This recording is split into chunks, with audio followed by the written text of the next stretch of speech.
Mr. Speaker, honorable colleague, I remain Honorable Dr. Henry Archibong, representing the good people of Itu-Ibiono Federal Constituency in the uncommon state of Akwa Ibom, the land of promise.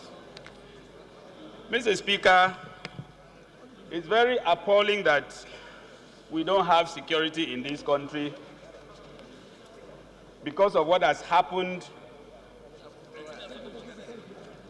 in these times. Mr. Speaker, some time ago, when the Dapchi girls were kidnapped, the reason was that the military were demobilized to another area for security purpose.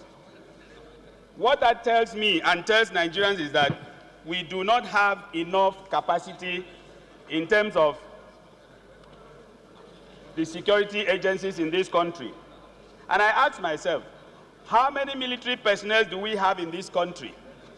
How many policemen do we have in this country? Some days ago, I was discussing with somebody and I was shocked that I was told by a policeman, an officer, that we have less than 400,000 policemen in this country. I don't know how true is that.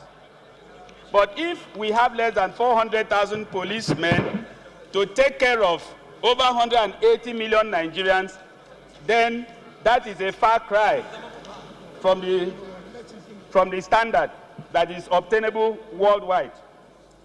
And so, the other day I also discovered, I read somewhere they said about 58,000 ghost workers were discovered on the payroll, in the payroll of the security agency.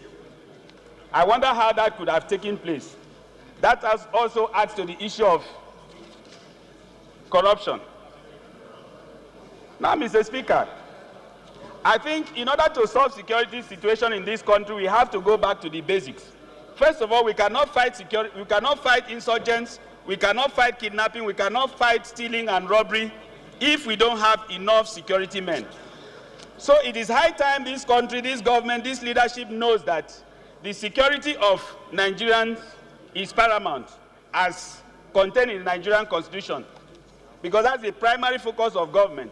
And I believe that every year, I remember that the last massive employment that was done in this country, I think was done during the Obasanjo regime. And since then, we've not had employment into the police force in large number. I think this shows us that we need to go back to the basics and employ enough manpower to take care of our security.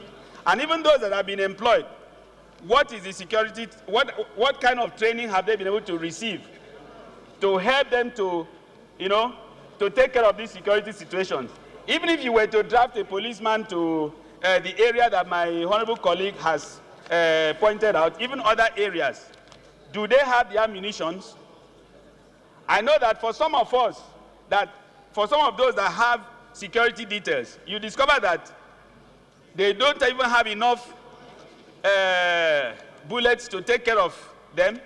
So you find out that if you go to the police station, a typical policeman is given just one bullet to go out with, and he's supposed to come back and account for that one bullet.